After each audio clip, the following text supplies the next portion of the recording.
Salutations, people!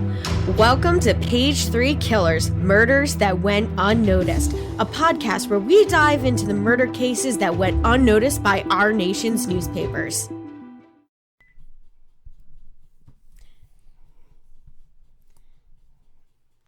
Hi, Shay. Hi, John. Hi, people. Hi, guys. Welcome back. And welcome to Page 3 Killers, Murders That Went Unnoticed, episode XX. Episode 20 for everybody who doesn't know their Roman numerals. Who doesn't know Roman numerals? I don't. What? XX? It's just... Like, I always get confused with 4 and 5. Like, it drives me a little crazy. So, yeah, we are in John's wheelhouse for today. If you want to call it that. I've played this game once or twice. Once or twice? Every day for the last 20 years. Yeah. Especially since COVID, right? Especially since COVID. Thanks, babe. We just got done eating dinner. Yeah, it got a little messy. It's the pasta sauce. The pasta. Yeah. So this week we are talking about Magic the Gathering. Which has nothing to do with magic. That's true. It has nothing to do with magic.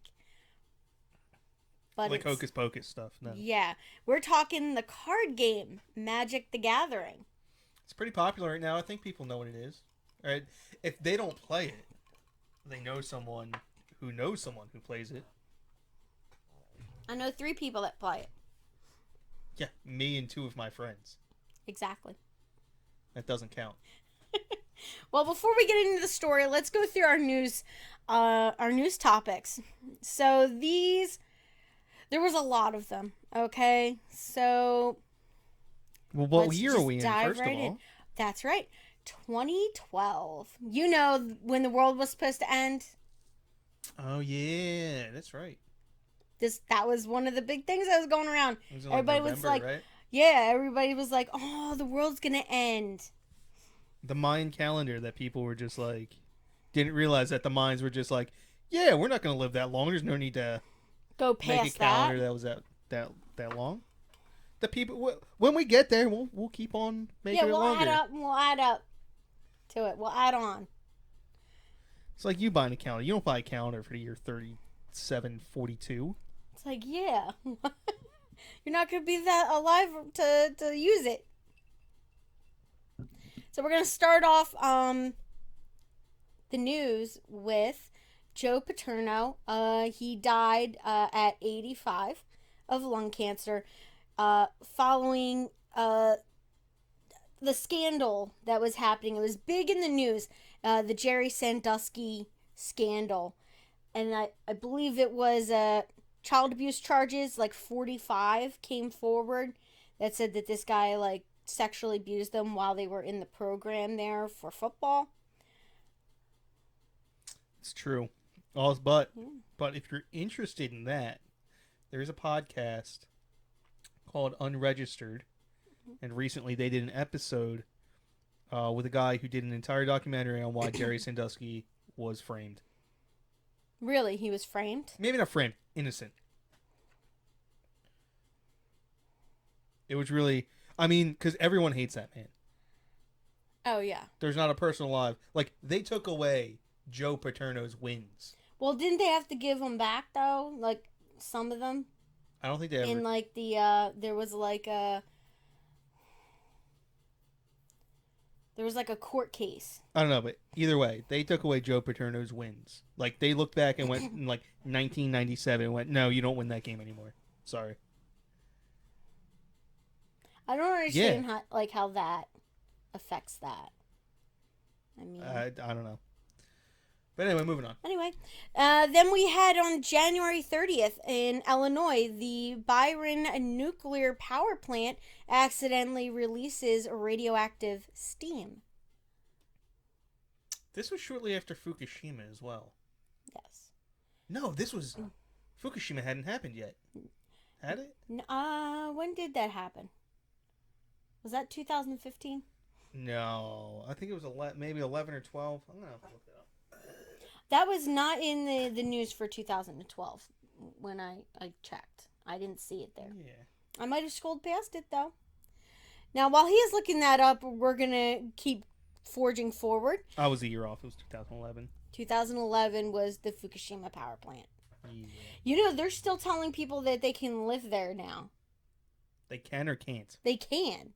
They're trying to move people back in to the radioactive zone.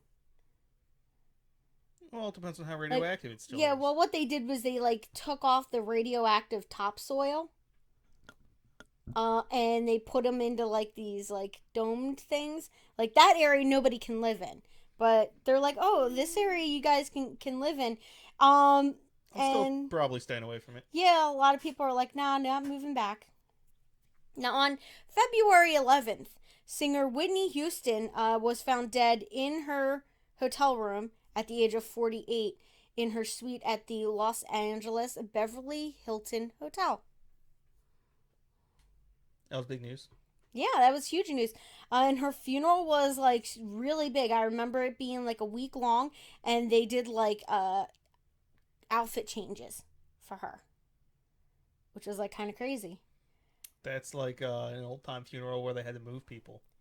Oh, yeah. How long was Lincoln's Lincoln's funeral procession was 2 weeks. Wow. Well, because they had to carry him back to Illinois. Yeah. So, what'd they do? Make a circle? No, they went straight to Illinois, but it was on horse and buggy, and you had a bunch of people just nagging them the whole time. Oh, true. And then they also had to have tons of security because people wanted to, Yeah. People didn't like him at the time.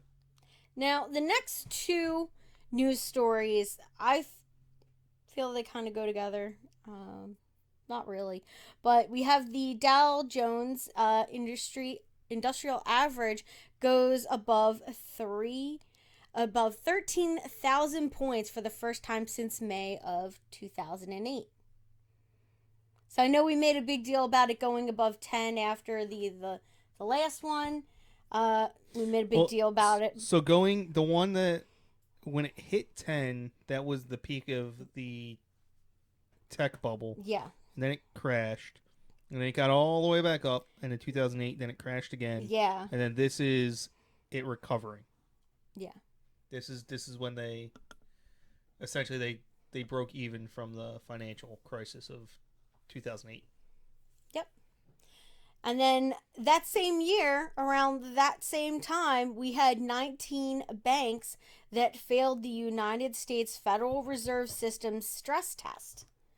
Which is kind of crazy. Hold on. Guess what the Dow Jones Industrial Average is right now? 15,000. 34.5. And people were hyped in 8 years ago that it was at 13. Wow. Yeah. Not saying anything. Yeah. All right. And then on March 21st, we had the New Orleans Saints head coach Sean Payton is suspended for a year without pay, while former Saints defensive coordinator Craig Williams is banned indefinitely from the National Football League for their role in the New Orleans Saints bounty scandal, which I feel is not a really big deal. I feel like this was done before, wasn't it? And that guy was a hero. There's literally a game in Philadelphia. There's literally a game called the Bounty Bowl. It's 1990, 1991, somewhere around there. But Buddy Ryan basically put a hit out on the Cowboys and offered money for any player who injured a Cowboy out of the game. And I forget. There's 4 or 5 guys who didn't finish playing that football game, but he never denied it, not once. Really? Oh no, yeah, it was a real thing that happened. Huh? It's a fact, but I mean it was never proven, but it was also never denied. He just smiled and laughed when they asked him about it after the game. Okay. And that man is a hero in this city. Sean Payton got kicked out of football for a year, and his coordinator is never allowed to be in the NFL.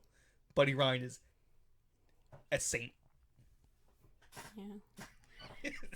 Tells you all you need to know about Philadelphia fans. Now, the next one that we're going to talk about is, I feel like it should have been in the shady side news, but I mean, because it's the government. So the next couple everything ones, they do is shady. anything with the government is shady. So the United States House Committee on Oversight and Government Reform voted 23 versus 17 in favor of holding United States Attorney General Eric Holder in contempt of Congress after he failed to release documents relating to Operation Fast and Furious. And it is the first time that the U.S. Attorney General is held in contempt. Yeah, he was basically hiding evidence from himself because he's supposed to be the Attorney General. Yeah. So, I mean, I don't understand like how. But this is where we gave a bunch of guns to drug cartels down in Mexico. Yeah. So what? I can't have a fully automatic weapon without paying a bunch of money for it. But, you sell a bunch of drugs down in Mexico, they'll just hand them out like candy. Yeah. But the thing that I found really interesting was like automatically the same day, President Barack Obama invoked executive privilege on those documents associated with that whole thing. I'm sure it's just a coincidence. Yeah. They didn't have each other's back. They weren't trying to hide stuff from the American people. I'm sure. Not Barack Obama. I'm sure. Now, on September 11th, we had... Now, this was kind of a big thing. The United States Embassy in Cairo, Egypt, and the consulate in Benghazi, Libya, are attacked by protesters claiming that they are protesting a film that was produced by Coptic Christian diaspora in Washington, mocking the Muslim prophet. Although there was no links to it being like a planned terrorist action, it was claimed by an insurgent group. Everything that first sentence was a lie. I mean, no, they did it, but they did it for a bunch of other reasons. And yeah. Hillary Clinton, Secretary of State at the time, for Barack Obama again. Yeah, she covered that up. She messed up. She didn't send aid. Yeah, they did a movie on this. I think it was like, was it that movie 13 Hours or something, where it was like a team of like 5 guys had to hold the consulate for 13 hours without reinforcements.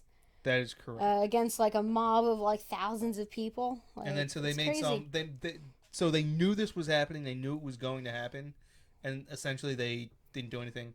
And so what happened was, they didn't do anything, and so they made up this story that it was spontaneous, and that it was a spontaneous reaction to this mocking of Muhammad.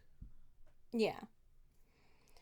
And then we had in October, and I know this was in October because I remember it very clearly, Hurricane Sandy hits the eastern seaboard, causing destruction along the Jersey shore coast and New York. So where were you while this was going on, Shay?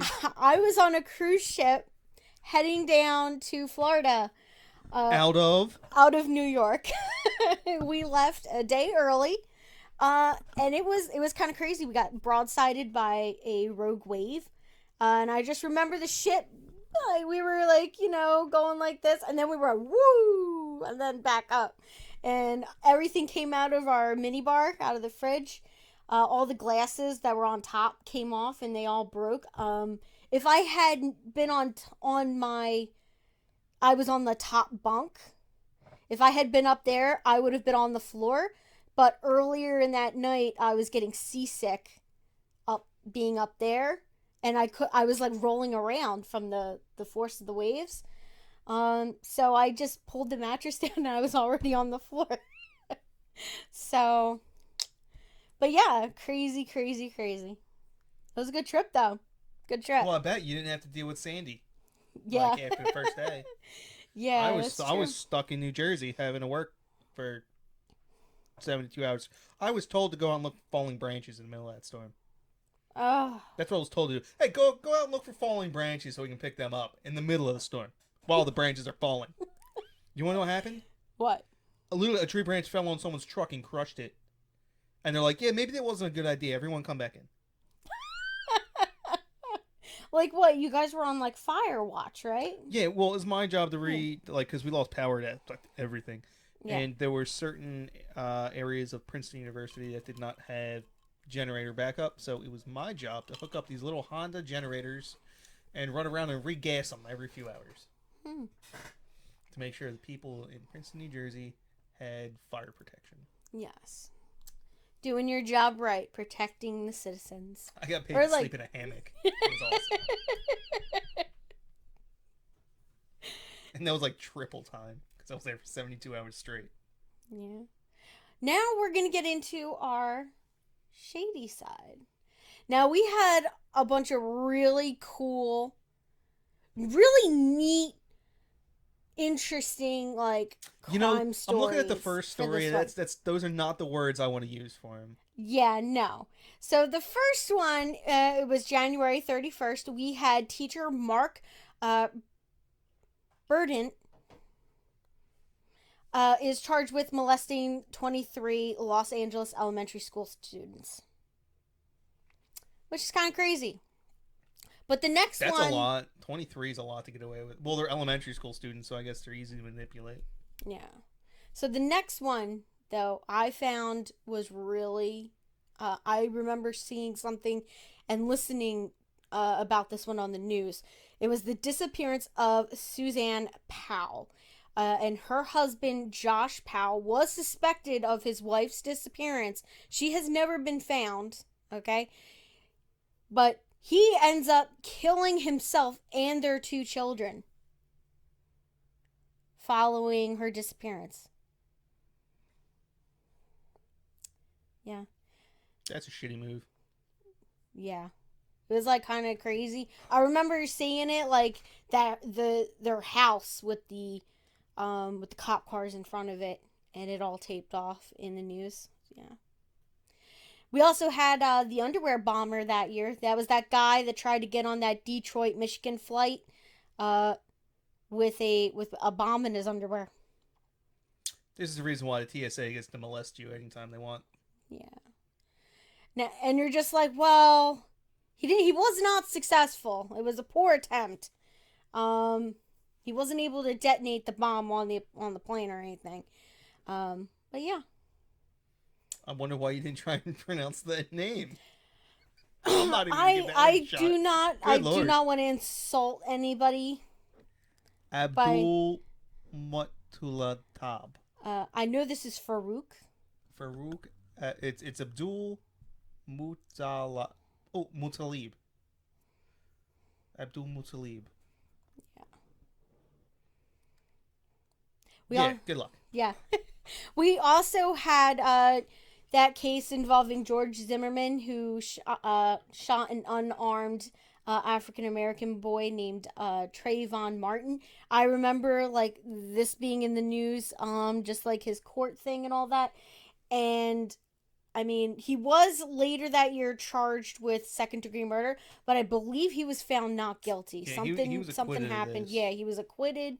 Um and That but then he guy's went to jail for something else. It was yeah, like he's an idiot. beating his wife or something.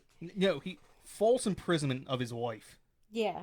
Oh, you know they were just trying to get him on something then. Uh, Like, but yeah, he Even deserved to be in if prison. they're trying to get him on something, he shot this kid. Yeah, and I don't understand why he didn't get put in prison. Like Yeah, I he feel was like it guilty of was something. like I feel like it was that the police might have not handled the case correctly. Like evidence was No, we knew everything about that case. yeah. Yeah. The problem was, in the moment that he killed him, he was probably justified in doing so. Mm-hmm. But for like, I don't know, the half hour, 45 minutes preceding that, he was just like guilty of like countless stuff, Okay. for lack of a better word. They should have got him on something. Yeah. All right. He's kind of the shitty person. And then we have former Rutgers University student Davron Ravi is found guilty of a hate crime and invasion of privacy for his role in the suicide of Tyler Clement. And he was sentenced. Sentencing was scheduled that following May. Now, that case I heard a lot about because that was right over in Camden, right? Is it the Camden or East Rutherford? Yeah.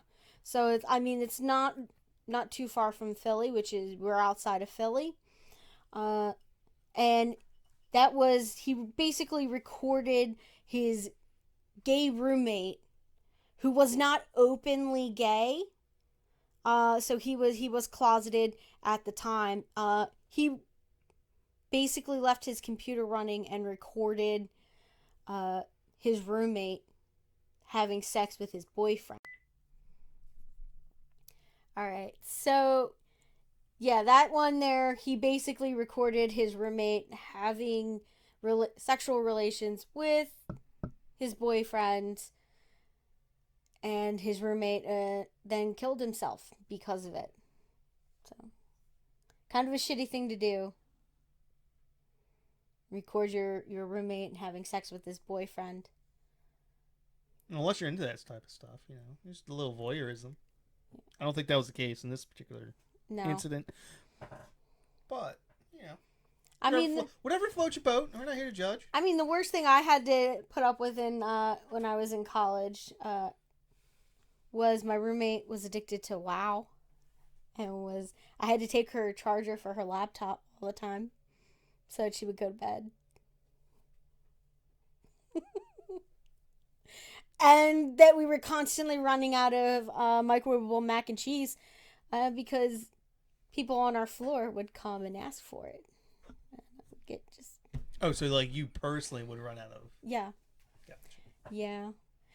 But it was really cool because we could like take food from like lunchtime and dinner time and take it back to our dorm room, which was really great. I got an idea for later. What? No, don't worry about it. Okay.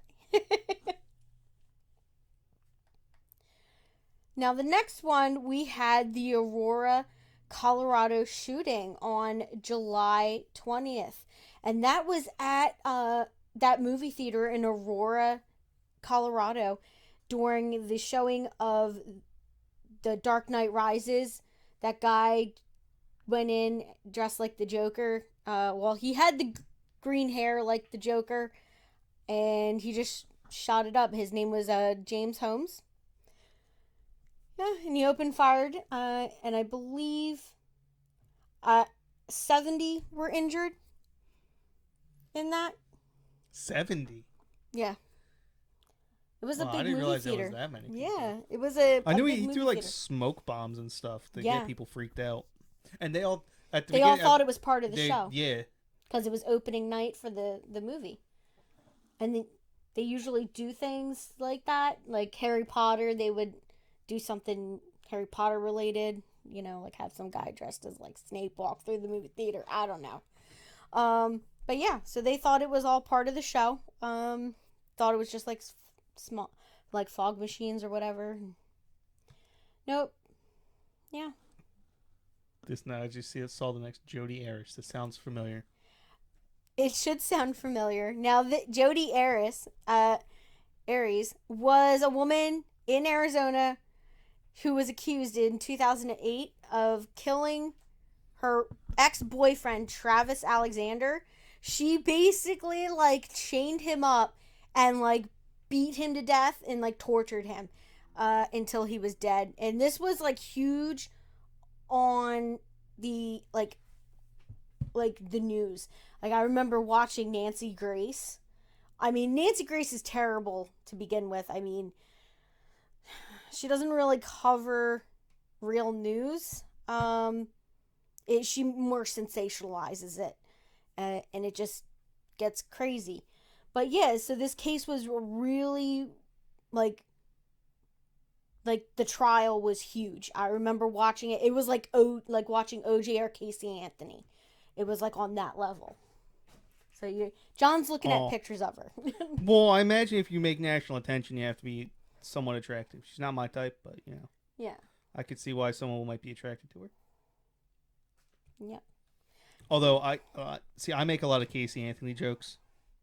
I don't make a lot of Jodi Arias jokes, so. Yeah. Well, maybe we'll have to change that a little.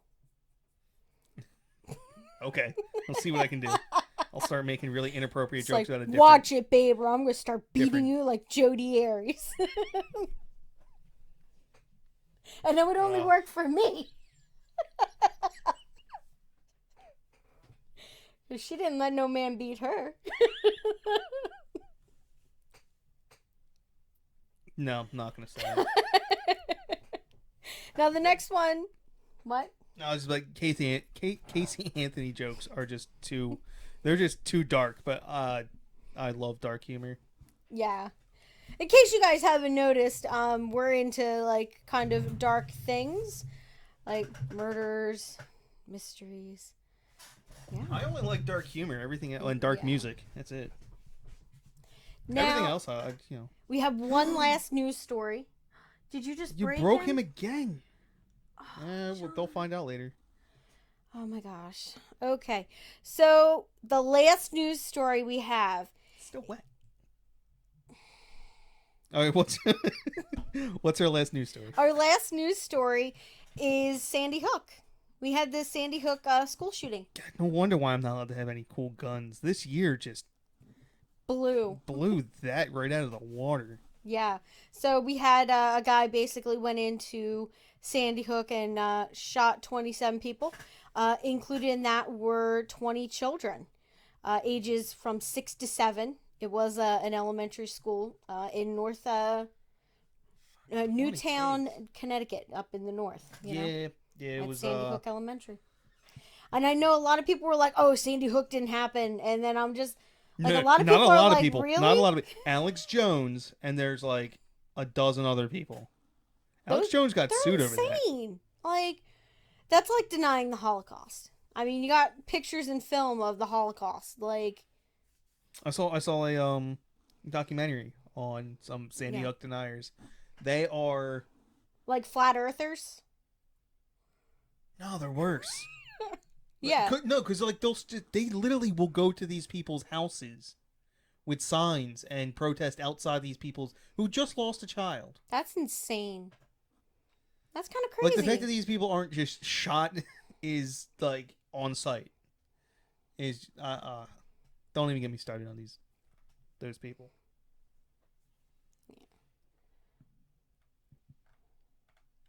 Now we're going to get into our actual topic. And like I said, this episode is in John's wheelhouse. So we are talking the Magic the Gathering murder. And that... Jace is greater than all. Yes. And we are talking about our victim today. Oh no. Jace the Mind Sculptor. You can just keep his head over here. He is a mind sculptor after all.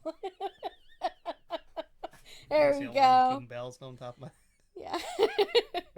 Now we're talking about Sean Dugas. And he was 30 years old in 2012. And he was living in Florida, in the Florida Panhandle of Pensacola. It's a big military town. Yeah. And he was actually a news journal reporter.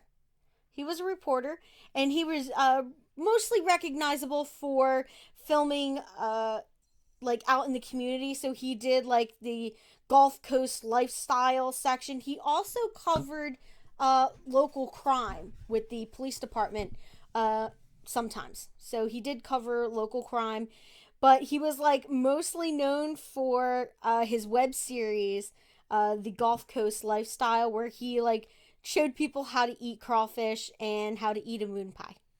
We just recently learned how to eat crawfish. Yeah.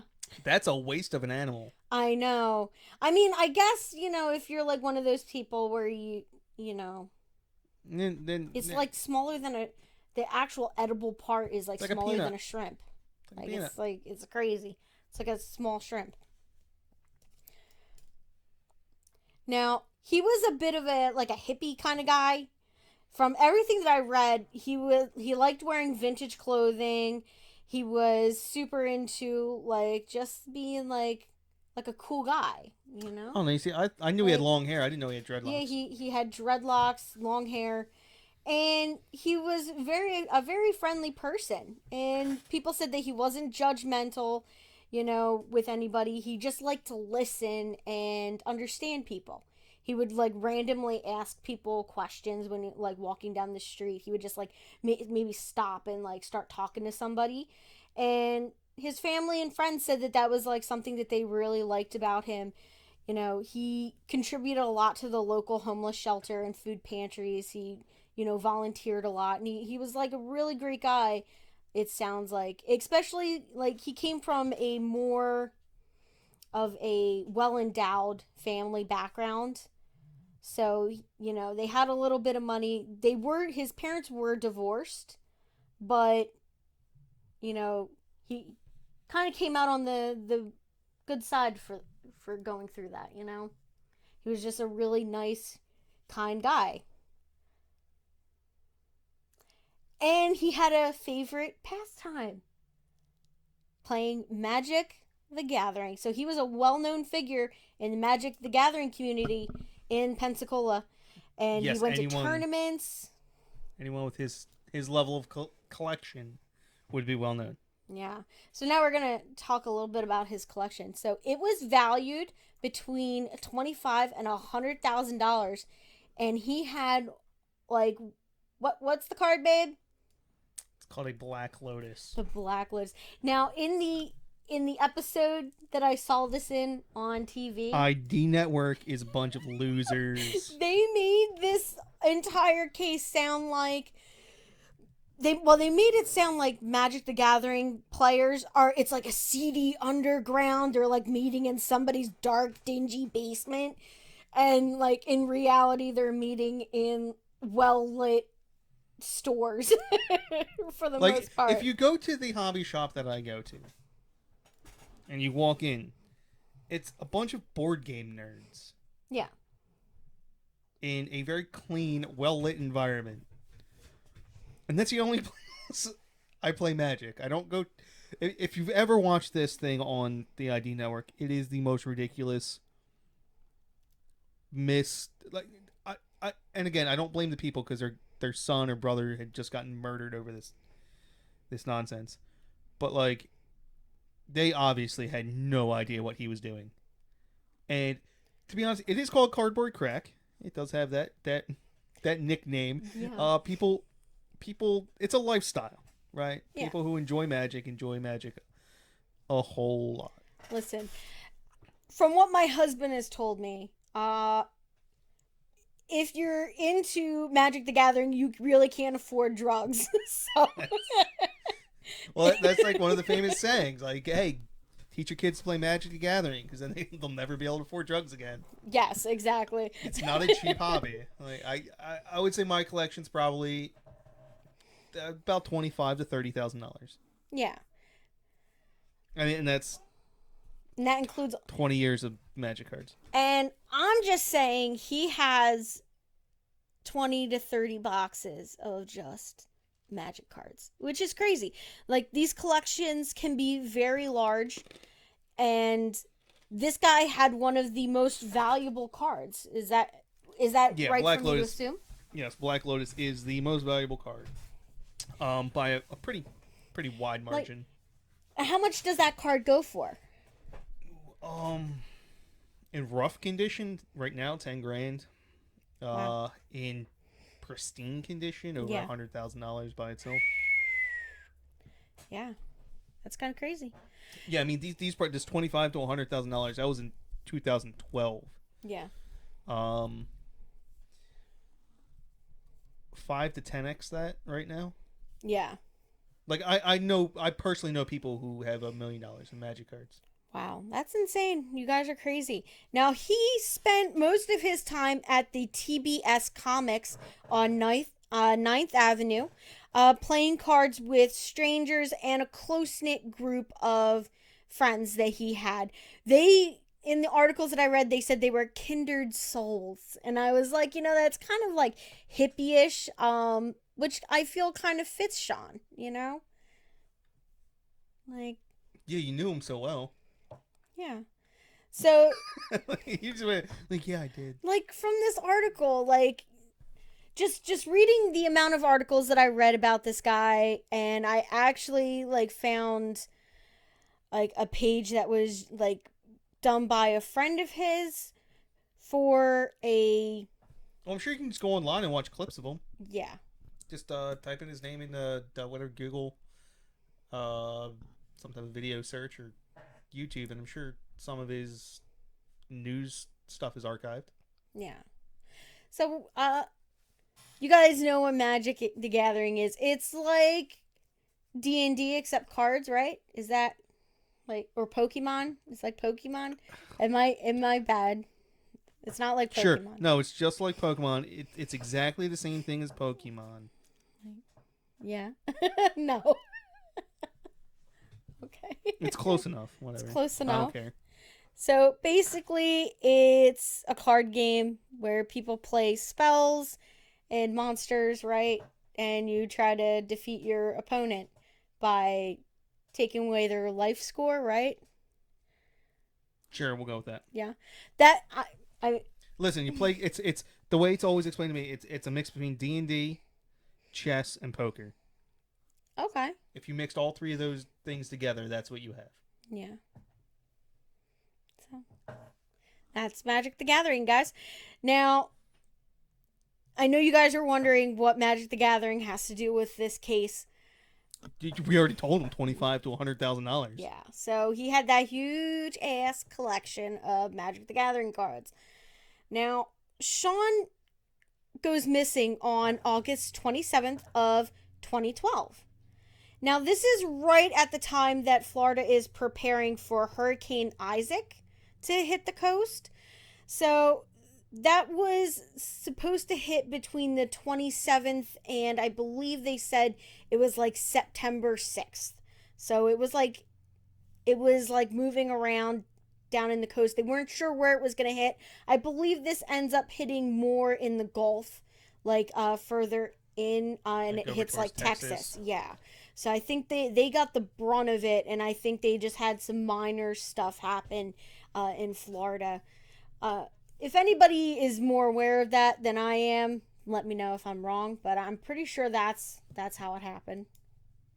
Now, on the 27th, Sean and his friend Patricia had made an appointment like with each other that he was going to meet her for lunch, and she was going to come to his place and pick him up at his ranch house that he owned on the northeast side of the city. Now, Patricia shows up to go out with Sean, and she's walking up towards the door, and this big bald guy comes out of Sean's house and closes and locks and closes the door behind him. It wasn't Sean, was it? It was not Sean. No, Okay. This guy was bald, much bigger than him, you know. And he just tells her, "Oh, Sean's not here," and then he leaves and drives off. So she's like, "Oh, well, that's really weird. Like, he would have called me or let me know that he wasn't going to be home." So she leaves a note on his door that says, "Hey, Patricia, I was here. Give me a call." Now, a week passes with no word from Sean. So she starts to get a little concerned. So on September 7th, the hurricane has hit. Everything's over. So she just wants to see if he's okay and make sure everything's all right. So she returns to his house on the 7th. She looks in the big front window, and it is empty. There's literally only his TV, like his bulky old model TV left. Nothing else. There's nothing else in the house. Now, she said that, Sean could be flighty and scatterbrained, but and he hung around with so many different kinds of people that it was uncommon for one group or another to lose track of him for a while. I mean, it was not uncommon, but Yeah. she was his like friend from like 3rd grade. Like they had been friends all through elementary, middle, and high school. And they kept in regular contact with each other. And she said that this was a big red flag to her. He would not just up and move without telling her that he was moving, especially when he owned his house. Like, why would you move? Like if you owned the house, and like he didn't say he was selling it or anything. And I mean, the house is just empty now. So she gets like the red flags just start popping up for her. So she goes and starts talking to the neighbors. And they said, "Oh yeah, the a couple of days ago there was a U-Haul outside. They were packing stuff up, and one man said that he saw 2 guys loading it. And they were big guys, bald, you know. They looked like brothers, and they were moving things out. And he had went over and started talking to one of the gentlemen, and they told this guy told him that Sean had been beaten up, and was moving in with him while he recuperated. That doesn't even make sense. Yeah, so Patricia got really worried and she called Sean's father. So Sean's father and her end up reporting Sean missing on September 13th. It's like over 2 weeks. Yeah, Like, he hasn't shown up for work. He hasn't done anything. Yeah. Well, obviously I he mean, hasn't, but yeah. So, I mean, after they got talking to people, it did turn out that Sean was in an altercation outside of a bar, and his jaw got broken. oh, Yeah. So, but his father was like, if he tried calling him, trying to get a hold of him, and he couldn't. So that's when they decided to call the police. I mean, so it's been 2 weeks since anybody had last seen or talked to Sean at this point. So the police get involved. So now we're going to talk about the police investigation.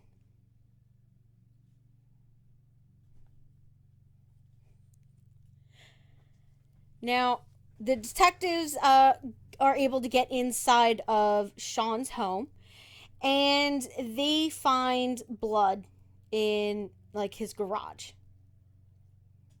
So it's not looking good. we have evidence. They have evidence that something happened there. They don't know what happened. So, they took samples. So they're going to see, hope and pray maybe it's not him. But there's no body, So they're just not sure what's happened. Now, they talk to the neighbors, and they hear all about the U-Haul. So the police do the next thing that would be, the next thing that you would jump to is call up every U-Haul and get the records for all the vans and trucks rented within that time period, right? Yeah, there's probably an awful lot of them.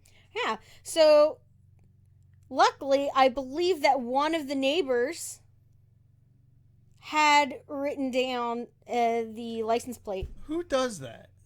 Huh? A neighbor? Yeah, like who just goes, I'm just going to randomly write down this license. Like an older, like, I don't know. Like, because it was kind of suspicious. The neighbors were just like, it's a little weird. Sean wasn't known to just like up and move. Like, that was kind of crazy. Like, why would you take all of his things out of his place if he was just staying with you until he recuperated? Like, I guess I'm just a terrible neighbor. Yeah. Maybe this is what I'm supposed to be doing. I mean, we thought, like, for months, I thought that neighbor next door killed his mother and buried her, like, underneath the mobile home. I don't. Yeah, so, I mean, I thought for months that our neighbor just, like, murdered his mom and, like, buried her underneath their mobile home. Yeah, but there's also plenty of cops that showed up. Like, I multiple know. times. There's detectives We constantly had a cop just on our street doing surveillance. Yeah, that was really weird. Like, I don't know. Maybe they thought he was like cooking meth or something. We're not that type of trailer park. Yeah. So. Unless you want to start. Yeah, no, I don't. No? I don't want to. What was that show? Breaking Bad? Breaking Bad. Yeah, I don't want to go Breaking Bad. Like, I just shaved my head. I mean, it's not. It's growing It's out. growing back, but you know, I can reshave it. Get the goatee going. Yeah, I don't have the face for Walter White, do I? Well, yeah. Maybe a little bit. Yeah. So, and one of the neighbors, he was like, "Oh yeah, I got the name for the guy that I talked to. His name was William Cormier." Who, if they're just killing someone, gives out their name to a random stranger? Yeah. Like I guess they wanted to seem not suspicious. I'm just gonna say, Fake name. like, maybe this guy's not that bright, you know. So yeah, he says, "Oh yeah, my name's William." My name's Kevin James. Yeah. That's my name. Call me that. And he said, "Oh yeah, by the way, that guy also had a lawn company come out, and they were doing the lawn while they were moving out the furniture and stuff." I guess they kind of wanted to get some time. Yeah. Make people not suspicious. Exactly. So he's like, "Oh yeah." So he gave the police the name of the guy, gave them the lawn company. The lawn company was able to confirm that this guy, William Cormier, scheduled for them to come out while they were doing a move. I'm willing to bet that's Cormier. Cormier. Okay. William Cormier. Now, the police take this information, they go to U-Haul. And they know the day that the U-Haul turned up, so they say, "Hey, on this day, can you pull up footage? We're looking for whatever time William Cormier rented a U-Haul van for this, like this truck." So they're able to pull it up and give him videotape of two guys at the U-Haul picking up this truck. I really feel like these guys should have gotten away with this. Yeah, you would have thought that they would have, but no. The next time I kill someone, I'm just going to go around and be like, "It's John Potts." If the cops come asking, it's John William Potts. Social security number, blah, blah, blah. Yeah. So the neighbor... I carry around copies of my fingerprints as well. Here, you want them? Yeah, so the police were able to get the CCTV for that time frame in question, and they Saliva have sample. Yeah. Want a saliva sample too? No. Maybe later, hon. They don't need to know that. Now, on the tapes, they found both individuals that fit the description provided by Sean's neighbors and the description provided by Patricia of the guy exiting Sean's home on the 27th. Now, the investigators noted the date and the timestamp on the video, and they went back to U-Haul to obtain information on the vehicle. And they were able to find out where that vehicle was turned back in at. And in fact, they could even give the name of the guy that returned the vehicle. Was it William Cormier? It was William Cormier's dad, Bill Cormier. I mean, yeah. It was William. It was William. He went by Bill. Just a different one. Yeah, just the senior. William Senior returned the vehicle, and it was returned in Georgia, the state of Georgia, one state over, Georgia's one state over, one state up, I should say. Yeah. So they said it would, a day or two later, it was returned in Georgia, yeah. So the investigators now have two suspects. They're like, and that would be the 31-year-old identical twins, William and Chris Cormier. Oh, what if the one was like trying to be smart about it, Chris, and he was telling people he was William, thinking he'd get away with it that way?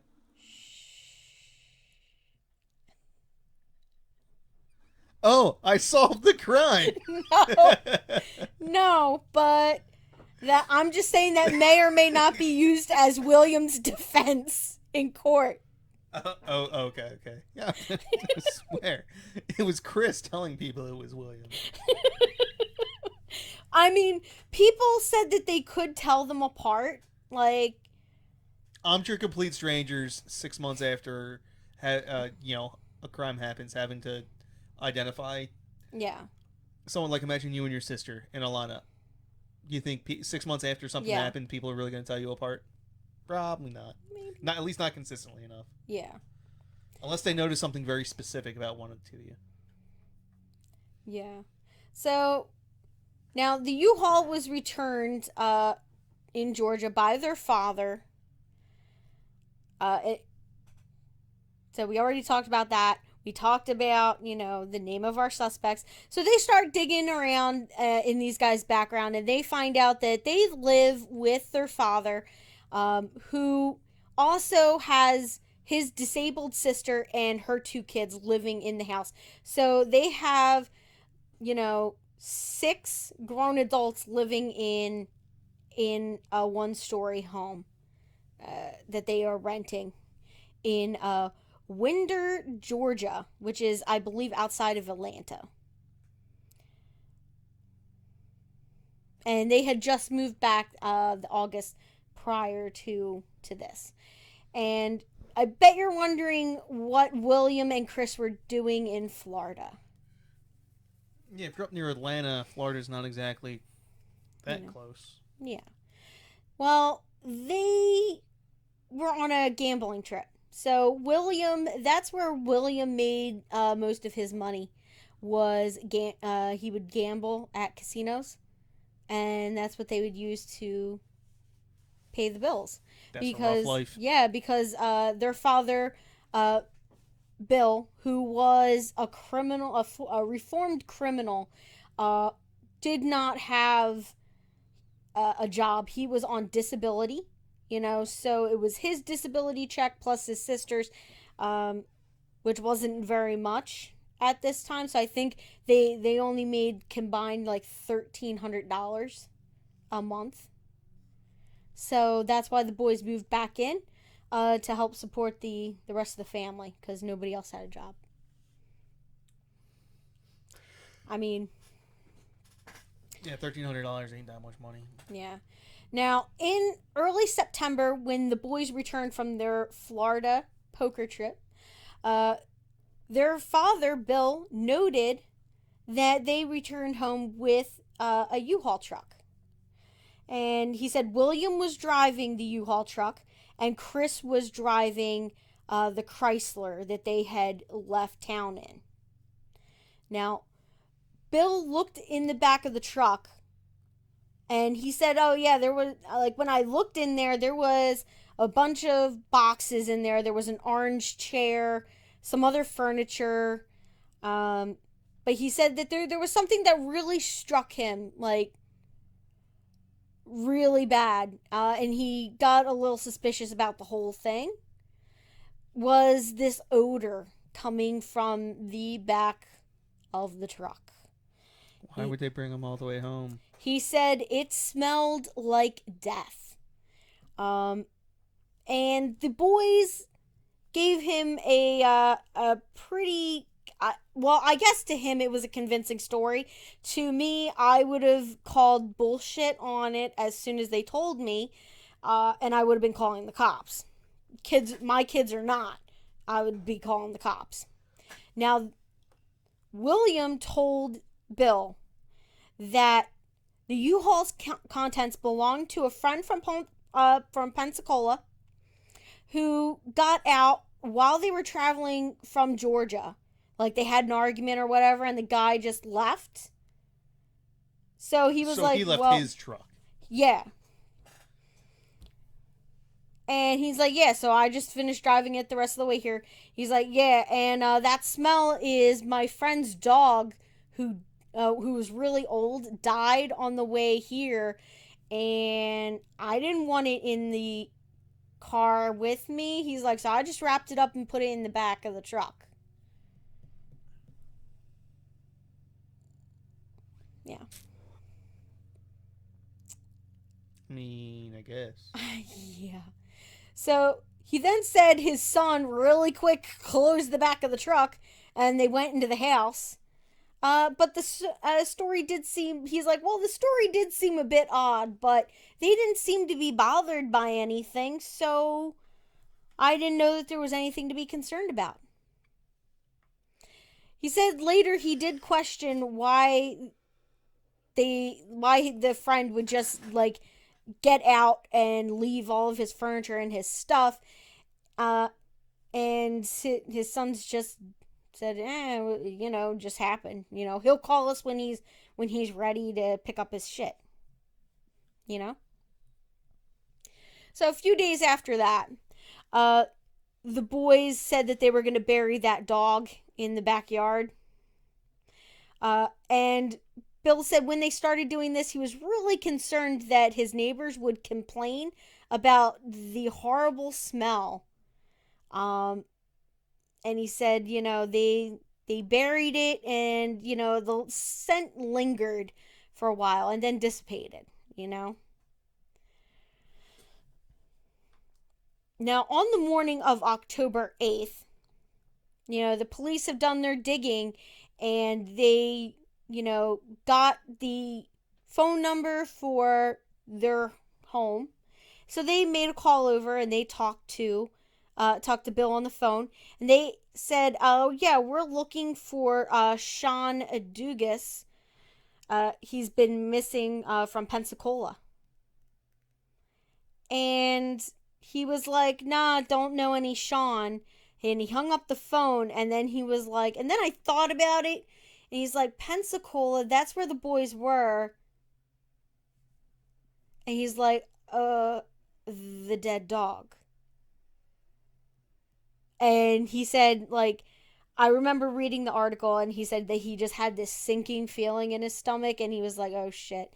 So he called back the Pensacola police, and he told them about, his son's bringing this U-Haul home, back in September, and there was a dead dog. Or he's like, well, I didn't actually see the dog, but my son said that that's what the smell was.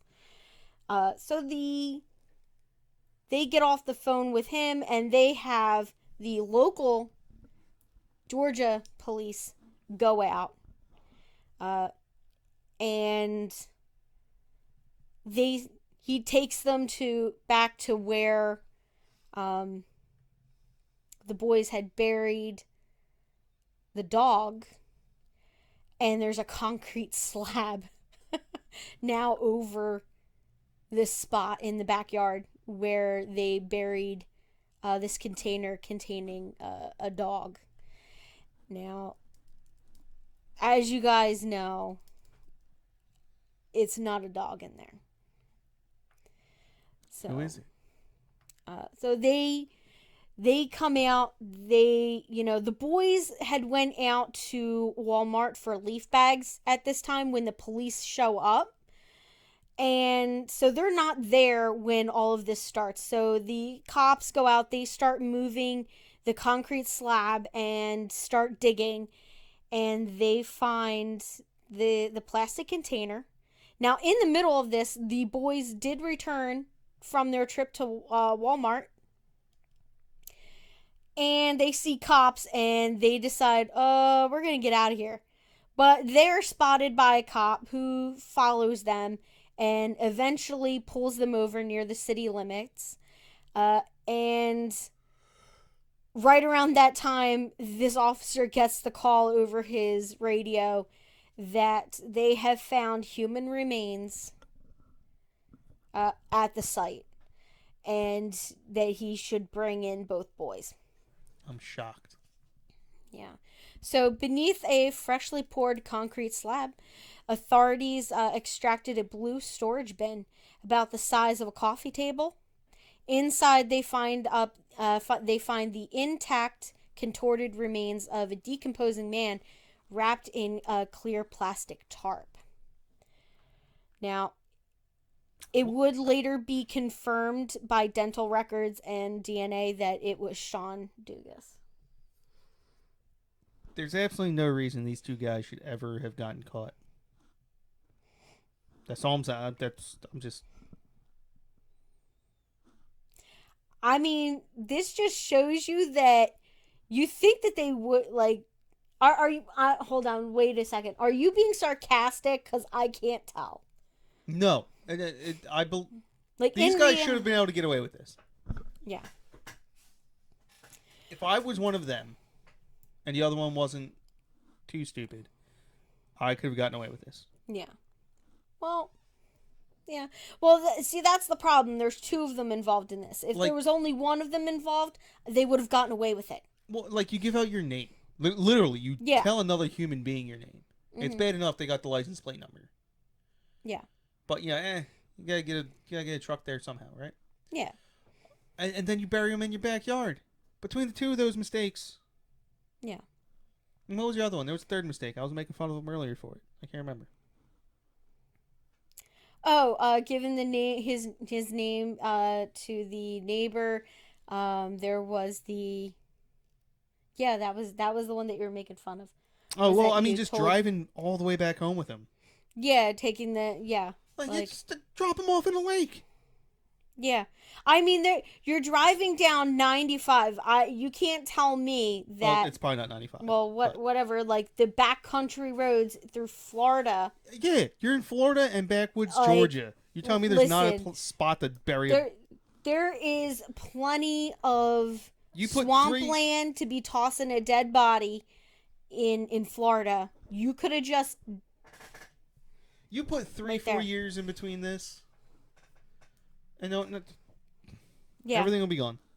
Yeah. So they find and they confirm that it is Sean that was buried in the backyard in that pit inside that box, you know? I mean, at this point, they're dead to rights. Yeah. Like, you can't just talk your way out of it. Yeah. Now, they determined that he died from blunt force trauma to the back of the head. And the twins on that day were charged with murder and concealing a death. Now, Chris was held at the Barrow County Detention Center in Windsor, and William was incarcerated at the neighboring Jackson County prison. Now, this was like a really good thing for the cops to do because together these two were unshakable. So if they were housed at the same prison, they get their story straight. They could have gotten their story straight. Plus, now Chris he's the younger of the two. So we have William. He is the older brother. So he's sort of more of the tough brother. You know, he looks out for his little brother. He, all that kind of stuff. So they said, like, his father, like, family members, the police, they said that together there was no way that either of them were going to crack and talk about this. And they're like, but once separated, Chris being the weaker of the two twins would not be capable of holding it all together. And that really played out well for the police when it comes down to the questioning of these two guys. Now we're going to talk a little bit about William and Chris and, just their lives and all that. So I just want to give you an idea of what these two guys were like, okay? So they had a really tough childhood, and once they, got into adulthood, life did not get any easier for these guys. So Chris dropped out of high school in Georgia, when he was 19, a few years early, so he just stopped going to school, and got a job working at a Waffle House in Candace, and by the age of 19, he was running it. He was the manager. That's impressive. Yeah. So 19, he's managing that. Now William at the time, he also had dropped out of school, but he joined up the Navy and got married in 2001. That fool. Yeah. So only problem is, William, he looks out for his little brother, and in 2003, when Chris was arrested for possession of meth, with the intent to distribute, uh, William got really angry at their father for not keeping his younger brother out of trouble. So he basically, has to go home, take care of things. So in 2004, William is discharged from the Navy, because he got injured his back. So he was discharged. He got a general discharge from the Navy. And he got a job working at a waffle, a Waffle House in Georgia. And in 2006, his wife had a baby. Yep. Now, a year later, she did divorce him and took full custody of their child, and he lost his job. Family really likes Waffle House. Yeah. So William did, in that time, though, help Chris get a job working at Waffle House again. Like, that's Except awkward. in Georgia. Like, you worked at like a corporate level, and then you just are like a cook at Waffle House. Yeah. So Chris got that job as working at the franchise, and he helped pay William's child support. Earthquake. So, like, isn't that a nice little brother thing to do? Get the job, and then you give half your paycheck to your brother so that he can pay his child support. Yeah, That's an. Wish I had a twin brother who did that for me. Yeah. Steve. Steve. I have no brothers, by the way. Julius. Now, that's when they started playing poker, okay, and making money doing that. So the next 5 years for them were a blur of service jobs, moving in and away from their dad. At one point in 2009, they were living in a trailer with a safe full of marijuana.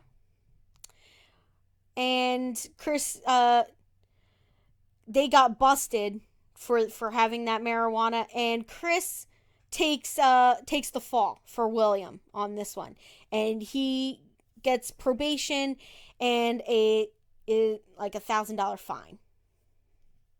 So in 2010, William got a job as a poker dealer at the Greyhound racetrack in Pensacola, and Chris became a regular at the tables. Now, a frequent guest at their apartment that they shared would be a lanky, dreadlocked reporter who loved to smoke, drink beer, and he liked to talk to the brothers about anything and everything. And it was an old friend of theirs, even though that they hadn't seen him in quite a few years.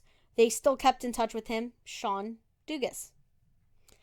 And they had met him while, like 20 years prior to the murder, they had met him when they were living in Pensacola with their family, and they would go to the same comic book shop in Pensacola, and they played Magic together. All three boys played Magic, and they were kind of obsessed with it together. Now, the boys, they did not, Sean, he had his own cards, and the boys did not. They borrowed cards. But they did, at one point, amass a bunch of cards, and they would, build decks, and they would go to weekend tournaments and stuff like that, and they would play late night ones. Ah, the good old days. Yeah. Now, the reason why they were friends with Sean was, like I said, he wasn't very judgmental, and he didn't like treat people like that they were beneath him or anything like that.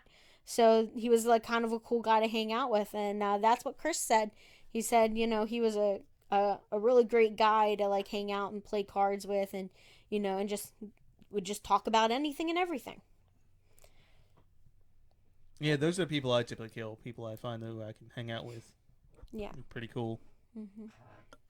So, and Good thing I don't like anybody. yeah, one of the articles that I read talked about how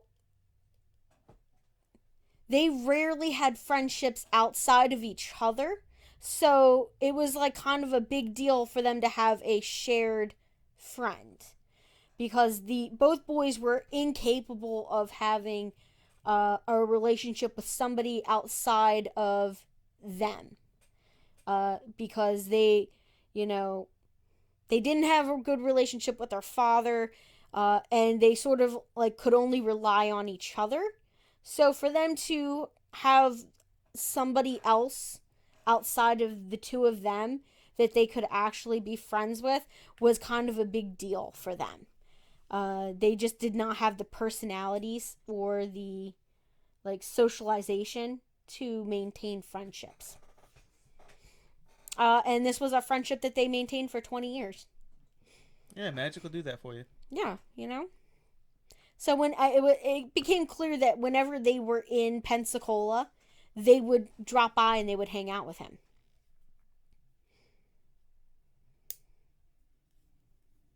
Now, in 1996, both boys left high school. They moved to Atlanta, Georgia. Away from where Sean was, and they had to grow up fast. Like their father expected them to, even though they were in high school, like I believe it was like they were either freshmen or sophomores. He still expected them to have jobs and pay the bills at the house where they lived. So, kind of a shit dad. Like, didn't let them be kids. He was like, nah, He fuck also it. sold him out. Got Yeah. him arrested. Yeah, that's true. Now, at the end of August, when the boys returned home, uh, so William and Chris left on their gambling trip to Pensacola at the end of August. They got down to Pensacola, and Sean invited them to stay at his house while they were in town. When the two arrived at Sean's on August 22nd, they found him with his jaw wired shut, and his trademark bushy beard was shaved off because of that.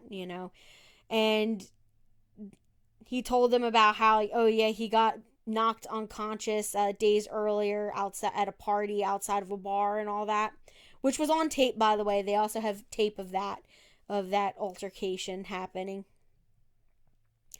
But he said he didn't. They didn't want it to ruin their reunion. So he hugged them. They got. It was like they hadn't seen each other in a long time, so they were hanging out. Now, a friend of Sean's, Sherry Day Jr., said that he was excited to see them, and she is talking about William and Chris. Now, when Sean's pain worsened later that evening, they offered to take him to the emergency room. For that.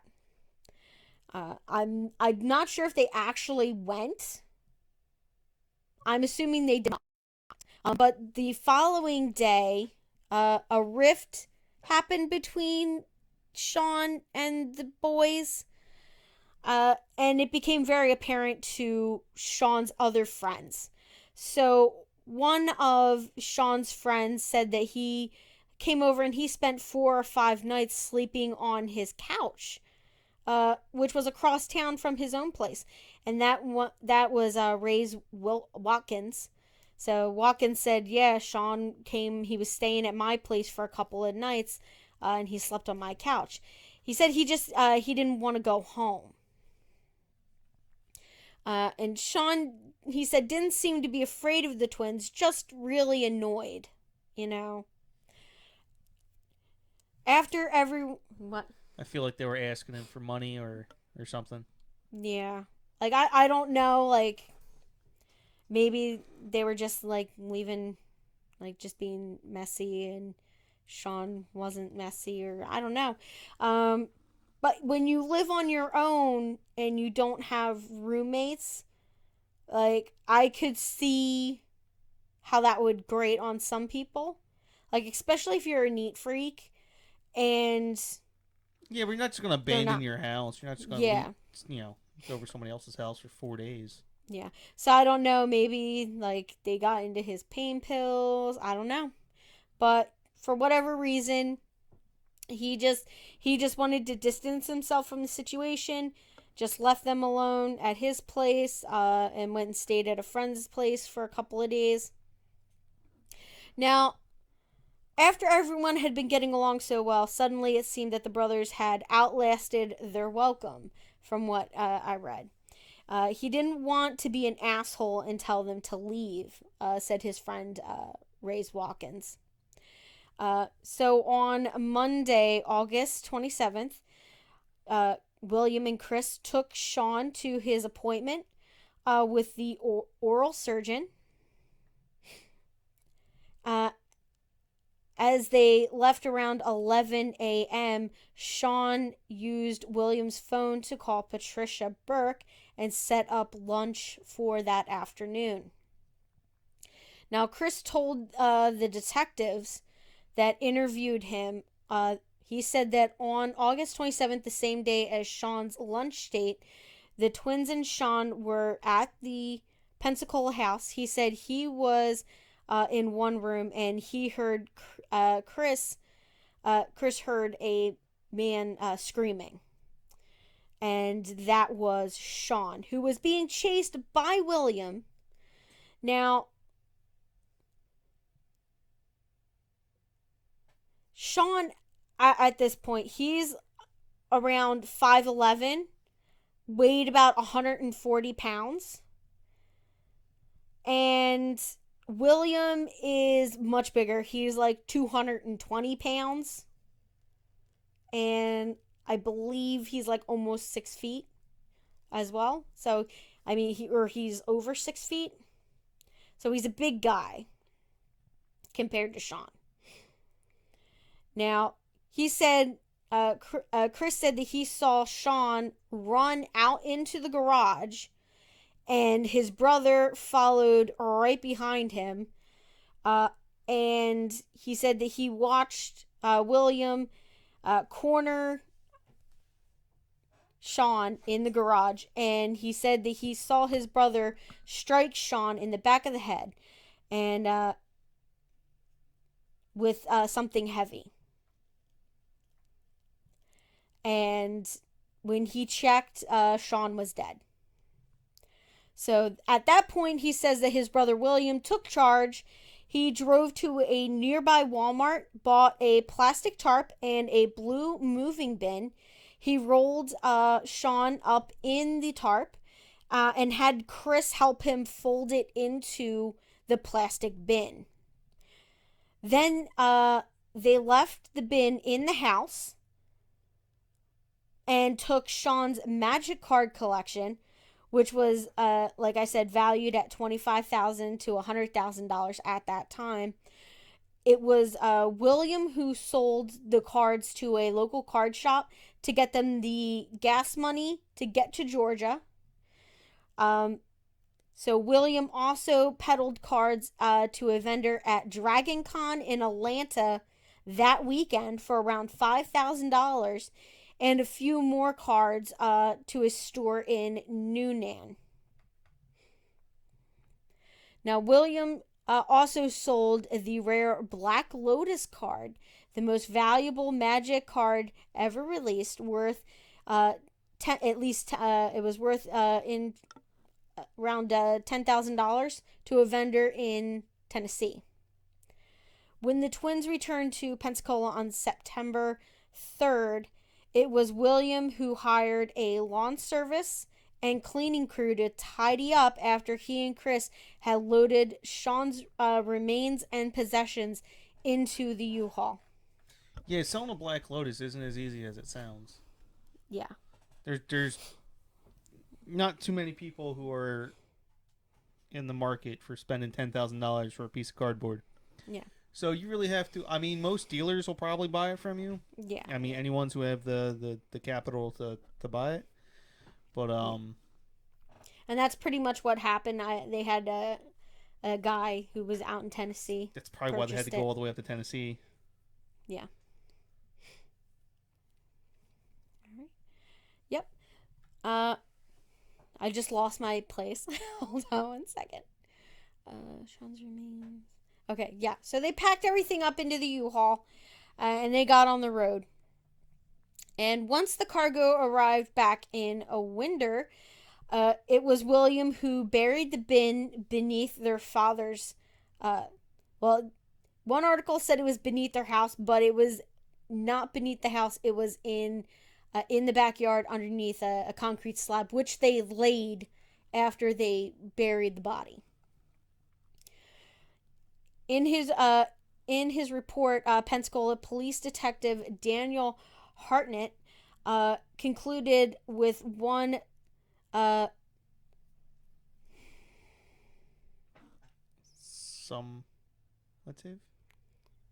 Yeah, he basically said Christopher stated that William killed his friend Sean Dugas for the money associated with the collection of magic cards.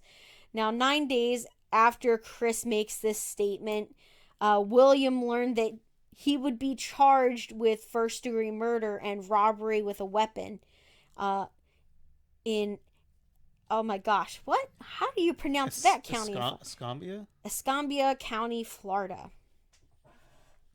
Now, Chris was charged as an accessory after the fact and unarmed burglarizing of an unoccupied dwelling. Which I guess it was unoccupied because Sean was dead at the time that he actually committed the burglary. I guess that makes sense. Yeah. Yeah, so now we're going to talk about the trial. So the crime scene investigators testified that they found blood, 5 areas of blood on the back of the U-Haul van rented by William Cormier. Cormier? Yeah. Cormier. Sorry. It's French. Cormier.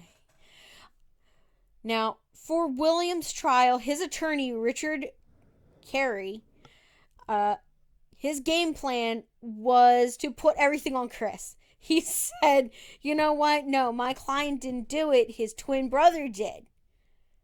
And I can prove it. Which was not a really good case, okay? So his attorney, gave a brief opening statement, and here it is for you. It is a horrific and tragic crime. There is no getting around that. Your duty is not to solve this crime. Your duty is to ensure that Mr. Cormier's rights are guarded and that you make the state prove the case beyond every reasonable doubt.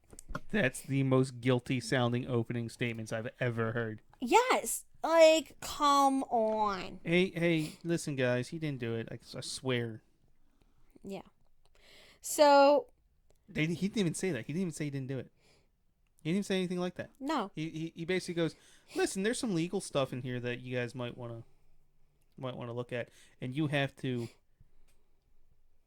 decide, like, on the very, very pedantic legal facts that my client shouldn't go to jail over this. Your microphone is so much more sensitive than mine. I know. So, Sorry, I got a hair in my mouth. Yeah. Now, Curry asked witnesses at the comic book and playing card businesses where the cards were sold if they could tell the two brothers apart. Witnesses said that the identical twin brothers were different, were difficult to distinguish from each other. So they did say, well, it would it they do look a lot alike, so it's hard to tell them apart. So here's a photo. Literally, one side of the face is one, and one side of the face is the other. Yeah. That's pretty tough.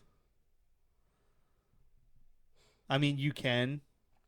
It's not like impossible if you're focusing on it, but yeah. So they're like, yeah, that'd be hard. Well, see, the thing is, for twins, it's not like I have a twin, so obviously I can tell twins apart because you're used to the subtle differences. No, well, come across one set of twins, and then 8 months later, ask if you can identify the one you saw. Yeah. Between the two, like, that'd be almost be difficult impossible for some people. Like, I can tell the difference between you and your sister, but that's after Yeah. Now years, and you guys have distinguishing characteristics. Yeah. So there was one guy that the prosecution brought up, and it was a guy that used to play cards with both Sean and the brothers, William and Chris, for years, and he said he could tell them apart only when he was close to them. Like, if he was, like, standing back away from them, he wouldn't be able to tell them apart. But he's like, if I was standing, like, in front of them, like, they're 6 feet away from me, he's like, yeah, I could tell them apart. Now, the gaming experts testified that the cards for Magic the Gathering can sell for thousands of dollars, and and were especially valuable if signed by the artists who designed the game. Now, I thought that wasn't like I thought that decreased the value of the card, babe. It can. Yeah. Although if you have a Black Lotus signed by Christopher Rush, that Chris Rush has sadly passed away, and he will not be signing any more cards. And there's only so many Black Lotuses to sign to begin with, and a lot of people don't want them signed. And he's a pretty beloved figure in the community. So a signed Black Lotus is very valuable. Yeah. So the prosecutors in this case, they actually had like pictures of like some of these cards. I'm sure all the normies and they like jury box blew them up large scale.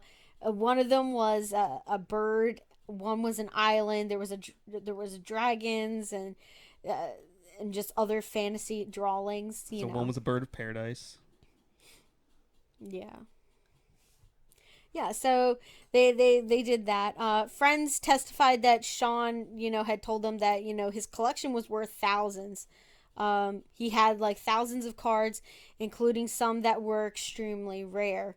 And like all people, I guess like all Magic players do, you keep your really expensive cards in a binder, and then your common ones are just like in boxes, right, babe? Or near the boxes because they haven't gotten put away yet. But yeah. Sure. Now, several comic book and memorabilia dealers testified that they bought cards from William in September of 2012 after the twins attended a Labor Day Gamers Convention in Atlanta and showed dealers a massive collection of Magic the Gathering cards. One card dealer from Kentucky said that he met the twins in Tennessee and he paid William about $12,000 for some cards. Another dealer said that he paid $6,000 for some cards. And while these guys testified in court, William basically was deadpan. He did not show any emotion whatsoever. He looked bored. From what I read. I can't imagine it's particularly exciting being at your own trial. Yeah. It gets boring. Hearing people talk about how you killed someone and, you know. Well, I mean, if you're Richard Ramirez, you're just living it up, living your best life, blowing kisses at all the cute ladies in the back of the room that are there fawning over you. But this guy, he did not have that. Okay, I there was mean, you know, nobody fawning over this guy. trials are not exciting. You're spending half the days going over motions and Yeah. People that were there and watched him said that he occasionally took notes, but mostly he just listened to the lawyer's statements and the witness testimony. Uh, you know. And one of their friends, a longtime friend of Sean, gave a very emotional testimony uh, in court about when he said that he had met the twin brothers uh, through Sean, and like he basically talked about how he met them and when he met them, uh, and had he said he had interacted with them hundreds of times and played many games of Magic with them, and that he had never seen William or Chris be violent. So it was very shocking to him to find out that people that he considered to be friends had killed, you know, like a friend, like a friendly acquaintance, to, had killed a friend of his. to be fair, I've never seen anyone getting violent at a Magic the Gathering event. Yeah. I'm sure it's happened, and I've heard stories, but I've never witnessed anyone get like maybe beyond a mild annoyance at like a competitive event. Yeah. So William, who was the only witness to testify at his own trial, said Chris was the one who killed Sean. He said that he was acting under Christopher's direction and that he did not know Sean was dead when he sold the cards for $12,000 or cleaned out the house. He didn't know Sean was dead. Chris did take a plea bargain and was sentenced to 15 years in a state prison as long as he would testify against his brother in court, which he did. Now, jurors, when this finally went to deliberation, it did not take very long.